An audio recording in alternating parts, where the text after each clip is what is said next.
Hace poco hablaba por aquí de cómo Timothy Chalamet perdió, supuestamente, porque bueno, parece que son más rumores que otra cosa, el Oscar por unas desafortunadas declaraciones.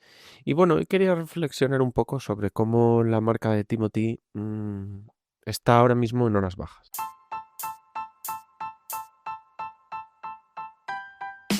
Hola, soy Iván Blanco y esto es Notas de Marketing, el podcast antes conocido como Marketing Influencers.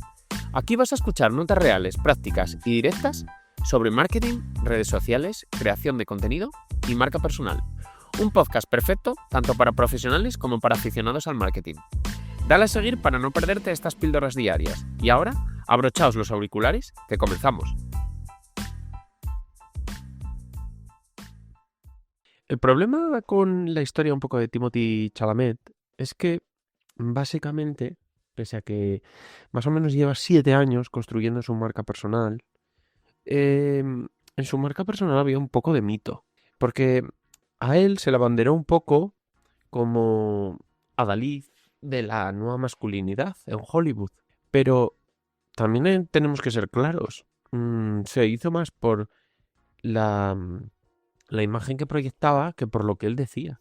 Al final, por ejemplo, una de las razones de esto fue una escena en Call Me By Your Name en la que él lloraba frente a una chimenea durante varios minutos. Realmente, esto, que reflejaba un poco la vulnerabilidad masculina en el cine, mm, poco tenía que ver con él. Es decir, él estaba siendo un actor. Entonces, puede ser que inconscientemente mucha gente lo posicionara dentro de un papel, dentro de un movimiento, que él ni siquiera tampoco encajaba con él, vamos. Entonces, posiblemente este derrumbamiento del mito se debe un poco a que todo era mito. Bueno, más o menos Timothy irrumpió en Hollywood en 2017, en pleno Me Too. Y bueno, un poco lo que os decía, como llevaba años la industria un poco sin crear protagonistas masculinos relevantes, y él apareció un poco con ese aspecto delgado, con aire un poco de poeta bohemio, pues transmitía una sensibilidad y una vulnerabilidad que, que encajaban con el papel. Pero repito, era un aspecto, no significaba que él fuera bohemio, simplemente igual lo parecía, ¿no? Es verdad que huía bastante del típico macho alfa, fuerte, grande, que abundaba en Hollywood, ¿no?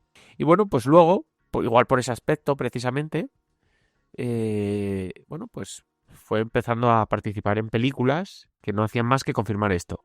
Incluso interpretó a Bob Dylan, ¿no? Un poco para seguir construyendo este arquetipo. Al final, es que realmente, repito, todo esto lo construyó el público, los medios, la industria, pero realmente él no había dicho nada. ¿Y qué pasó? Que poco a poco se fue viendo a la persona que había detrás. Es decir, primero fue la relación con Kylie Jenner, que hizo que un poco la percepción cambiara. Porque, a ver, se le daba ese aspecto bohemio, indie, un poco de persona que parecía vivir al margen de las celebridades. Y claro, de repente aparecer en el ecosistema Kardashian, pues al final fue como un poco que se cayera todo esto, ¿no? Al final parecía que era una estrella más de un sistema que parecía que al que él se oponía, pero que repito, del que él nunca había dicho nada. Y claro, en este último año, un poco por la campaña de Marty Supreme, que era la película que le podía catapultar hacia el Oscar, pues además una campaña que yo he visto ser muy alabada a nivel marketing. Pues bueno, todo fue un poco como distinto. Es decir, él empezó a adoptar ideas un poco más radicales. Empezó a, por ejemplo, hizo una declaración de amor hacia Kylie Jenner en unos premios, que pareció más una estrategia que, que una inocente declaración. Y bueno, pues digamos que un chico que no se salía bastante del renglón empezó a gritar muy fuerte.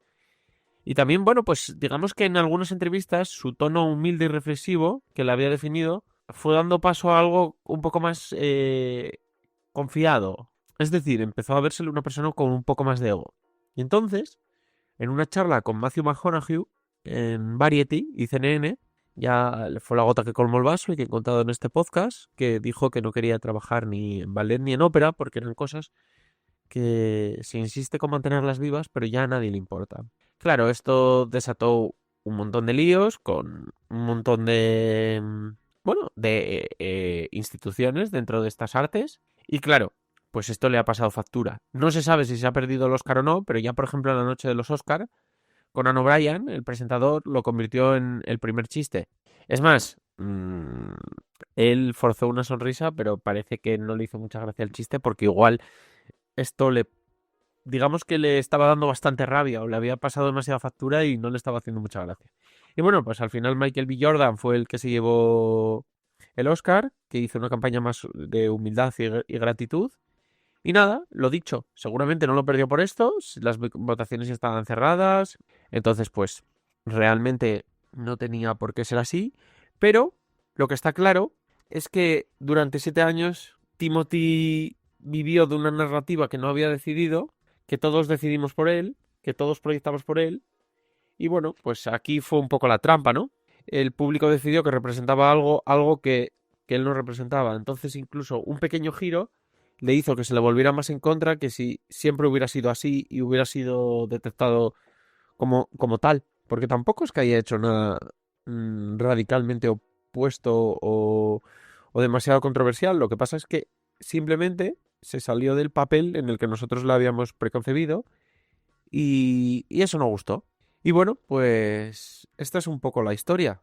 Esto debería darnos un poco para pensar si a veces construimos y destruimos narrativas públicas con la misma velocidad y bueno, pues quizás a veces debemos ser quizá más sólidos, ¿no? En lo que construimos y ceñirnos un poco más a la realidad y menos a las impresiones.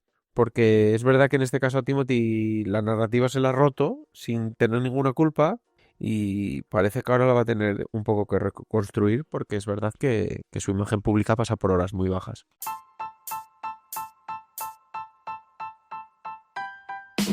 Y hasta aquí ha llegado el episodio de hoy. Si te ha gustado y quieres apoyarme, nada me ayuda más que lo compartas con alguien a quien le pueda servir. Para contactar conmigo tienes mi correo y mis redes sociales en la descripción.